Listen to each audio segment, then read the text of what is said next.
Algunos cristianos sinceros conciben el llamado don de lenguas como la señal del bautismo del Espíritu Santo. Hablar, como hemos visto, se entiende como la evidencia del poder pentecostal. Todo creyente convertido debe hacerlo. Y si no lo hace, tiene un problema. Ya, esto es muy bueno que lo ha mencionado, ¿no? Hay algunas denominaciones pentecostales, a no ser que todas, ahí sí no lo sé, que dicen que el signo del Espíritu Santo, es decir, que el Espíritu Santo ha venido y que los ha bautizado, que los ha regenerado, es que tienen que de ley, escuchen bien, de ley, hablar en lenguas. Y por ello, inclusive hay una especie de exigencia personal. Tengo que hablar en lenguas, tengo que hacerlo, porque si no, no tengo la señal de que he sido bautizado. Tengo que hablar en lenguas. Y allí vienen estas desorbitaciones, estos desórdenes tremendos de buscar la forma como sea, poner mi mente de tal forma, mi mandíbula, mi lengua de tal manera que ya termine hablando en lenguas. Hay inclusive cursos en los que se garantiza que todos los que van a participar de esos cursos van a salir hablando en lenguas. ¡Wow! Eso ya no es un don de Dios. Eso es, aprende a dramatizar esto. Aprende a actuar así. Eso no tiene nada que ver con el auténtico don de lenguas, que ya veremos. Hay quienes piensan que esto proviene del cielo. Puede ser, aunque la verdad, balbucear sílabas que no entiende ni el que las pronuncia no parece representar bien la presencia de Dios. Bueno, esto primero que él menciona me parece que no es del todo preciso. Primero él dice, podría ser que viene de Dios, y luego dice, esto no, si no se entiende, no entiende la misma persona, como que eso no viene de Dios. No. San Pablo, en la carta a los Corintios, en el capítulo 14, él habla del don de lenguas, inclusive que no entiende la propia persona, pero que le sirve de edificación a esa misma persona, aun cuando no lo entienda. Le edifica de alguna manera. ¿Por qué? Porque ya veremos a continuación que existe un don de lenguas de alabanza, que es como de regocijo, es de anunciar las maravillas de Dios, de exponerlo, ¿no? Pero que sencillamente sobrepasa el lenguaje humano. Entonces, vamos a ver que también que es un poco complicado, ya que no hay como una especie de catálogo de, a ver, hay dones de lenguas de esa forma, aquí, acá, pero podemos entresacar de la palabra de Dios una clasificación del don de lenguas, ¿no? Entonces, quiero decir que San Pablo sí menciona que hay un tipo de don de lenguas que edifica solamente a la persona, inclusive aunque no lo entienda. Eso se encuentra en el capítulo 14 de la primera carta a los Corintios, en el versículo 4, y dice, el que habla en lengua se edifica a sí mismo. El que profetiza edifica a toda la asamblea. Entonces sí reconoce San Pablo esta forma, digamos, personal, más íntima, de beneficio que se da a través del don de lenguas, inclusive cuando la persona no lo entiende, porque ya más adelante va a explicar que solamente se lo utilice públicamente en comunidad cuando hay un intérprete, ¿no? Ya sea la misma persona que tiene el don de interpretación o quizá otra más, ¿no? ¿Y si sencillamente no es cierto? ¿Y si la Biblia no enseña esto? Si es un fenómeno de autosugestión aprendido e imitado por millones de cristianos, es uno de los mayores engaños de la historia. Y si no es fingido pero proviene del enemigo de Dios, es aún más grave. Por supuesto, ¿no? Si es que ya no es solamente algo dramatizado, sino que realmente la persona se siente poseída por algo o hay una acción espiritual, pero que no viene de Dios, sería entonces un don de lenguas que proviene del demonio. Eso se da en los exorcismos. Una persona posesa puede hablar en otras lenguas, en lenguas muertas, que quizás solamente el exorcista o un intérprete alcanza a comprender. ¿Se entiende? Entonces también existe algo que tiene como nombre técnico una glosolalia, en ese sentido demoníaca, ya no del Espíritu Santo, una glosolalia demoníaca. Menciono esto porque también hay otra forma de manifestación del Espíritu Santo en don de lenguas que se conoce como xenoglosia. Entonces tenemos hasta aquí ya un pequeño cuadro conceptual don de lenguas que se puede manifestar de forma de glosolalia o también de xenoglosia. Ya vamos a explicar también con el video a qué me refiero con esto. Es hora de contar en 2 minutos la verdad sobre el don de lenguas. ¿Estás preparado? Comencemos. Comencemos. En todo el Nuevo Testamento los dones se otorgan a la Iglesia para cumplir una función. Jesús ordenó predicar el Evangelio a todo el mundo, pero los discípulos solo sabían un par de idiomas. Por eso hizo falta un milagro. En Hechos 2 el verdadero don no fue glosolalia, sino xenoglosia.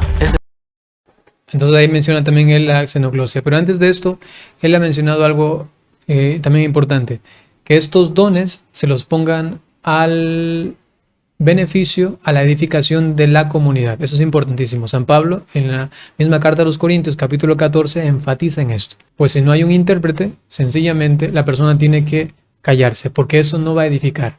No va a hacer que los demás entiendan lo que está queriendo manifestar el Señor en este diálogo que se da entre aquella persona que tiene el don de lenguas y su comunicación con Dios en este estado espiritual, ¿no? Es decir, to speak a real language that you didn't know before. Ya esa es la xenoglosia, ¿no? Hablar en un idioma real que no sabías antes. Estás hablando tú en un idioma que no conocías y la otra persona está entendiendo esto, ya que es el idioma de esa persona. ¿Se entiende? ¿Esto ha pasado a lo largo de la historia de la iglesia? Sí. Por ejemplo, Santo Domingo de Guzmán.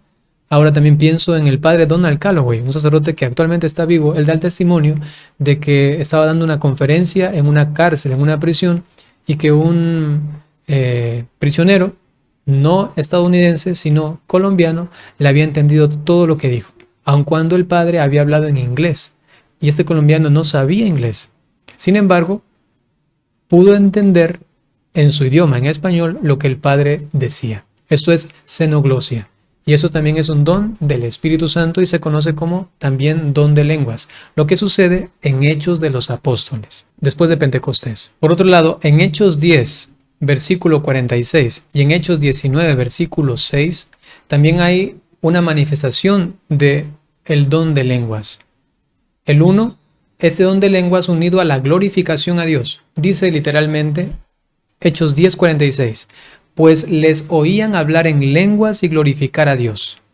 Les oían hablar en lenguas y glorificar a Dios. Estos eran los gentiles que habían recibido el Espíritu Santo. Y luego en Hechos 19, versículo 6, dice literalmente: y habiéndoles Pablo impuesto las manos, vino sobre ellos el Espíritu Santo y se pusieron a hablar en lenguas y a profetizar.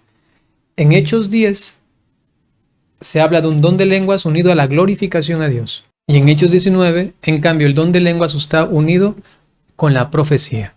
Entonces, hasta aquí podemos hacer una clasificación, primero general, el don de lenguas, pero luego dividido en dos partes. La primera en cuanto a la xenoglosia, que ya hemos definido, y el segundo punto en cuanto a la glosolalia. Pero la glosolalia también manifestada de dos formas.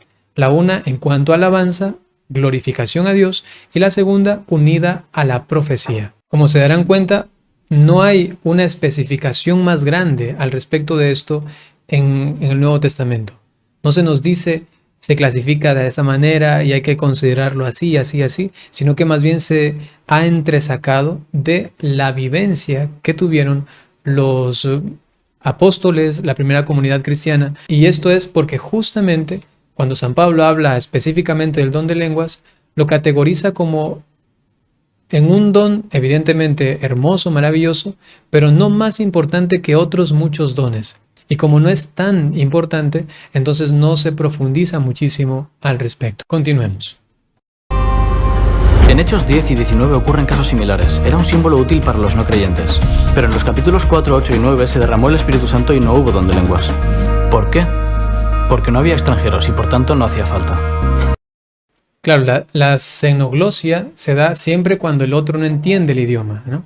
Como no entiende, entonces ahí uno puede hablar en lenguas, siempre que Dios da el don, evidentemente, puede hablar en lenguas para que el otro entienda en su propio idioma, ¿sí? Esa es la xenoglosia. Vamos a ver si también profundiza al respecto de la glosolalia. Curioso, ¿verdad? La Biblia no dice que hablar en lenguas es el único símbolo del Espíritu común a todo creyente. Algunos afirman que el don consiste en orar en idiomas angélicos desconocidos. Dicen que se puede practicar relajando la boca y dejándose llevar por la euforia. No hay forma de saber si es cierto o falso, pero ¿de verdad hablan así los ángeles? Y así él otra vez critica un poco esto y está muy bien de aquellos que dicen es que no, todos tenemos que hablar en lenguas, ¿no? Eso no es así. San Pablo también habla de una diversidad de dones y no todos tienen todos los dones, evidentemente.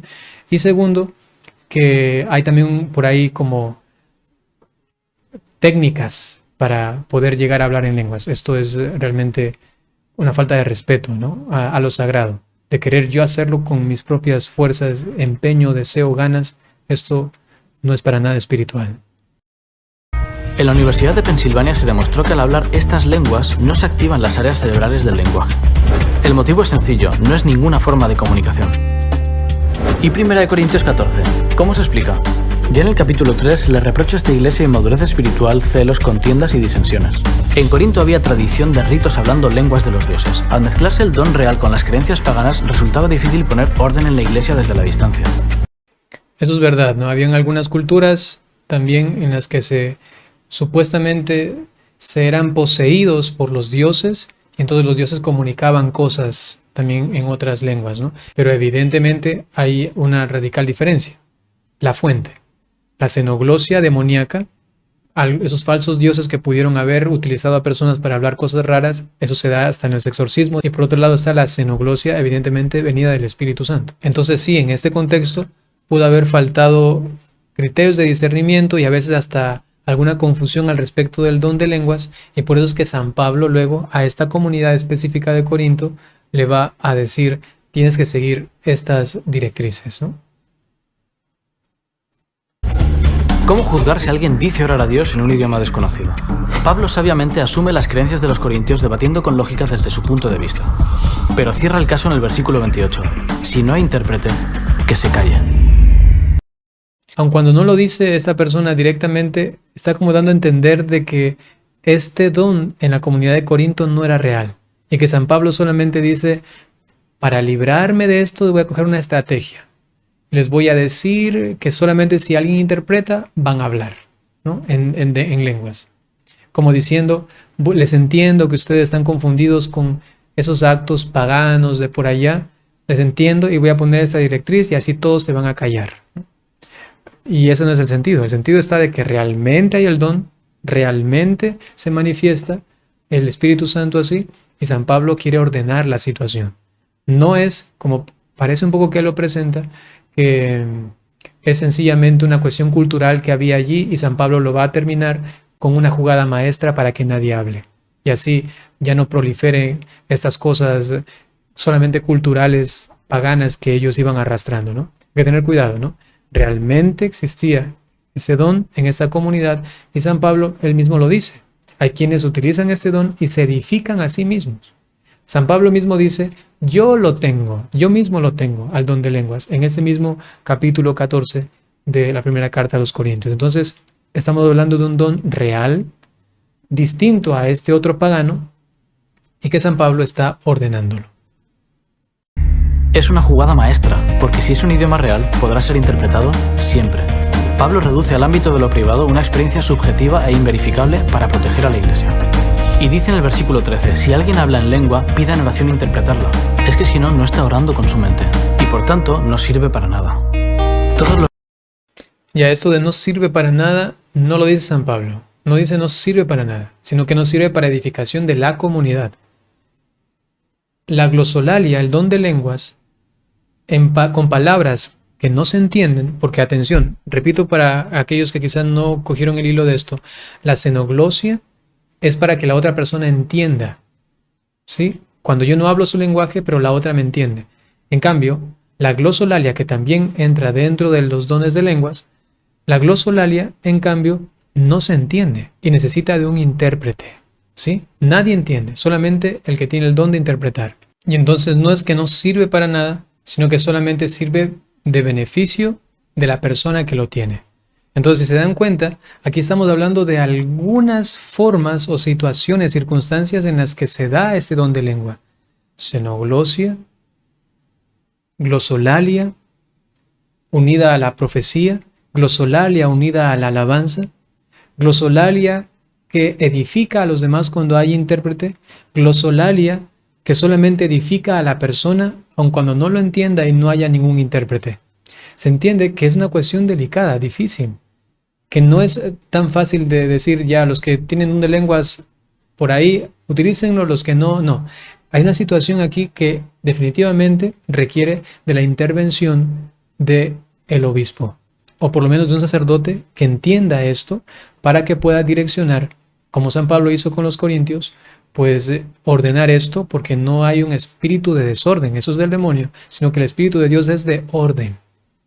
Y el mismo San Pablo, pudiendo hablar en lenguas, que lo dice en este capítulo 14, el mismo San Pablo que dice que prefiere decirle unas cuantas palabras y no 10,000 en lenguas, porque edifica a las personas, él mismo pues se ordena a sí mismo para que esto, el don de Dios, sea puesto al servicio de los demás. Pero digo, hay algunas especificaciones y matices de este don de lenguas que entonces hay que, de alguna manera, buscar siempre el orden en ello, ¿no? Los que balbucean supuestas lenguas en la iglesia sin que nadie traduzca, están violando este mandato bíblico. Porque un don verdadero siempre edifica la iglesia, y si no lo hace, es falso. Por cierto, Jesús nunca habló en lenguas.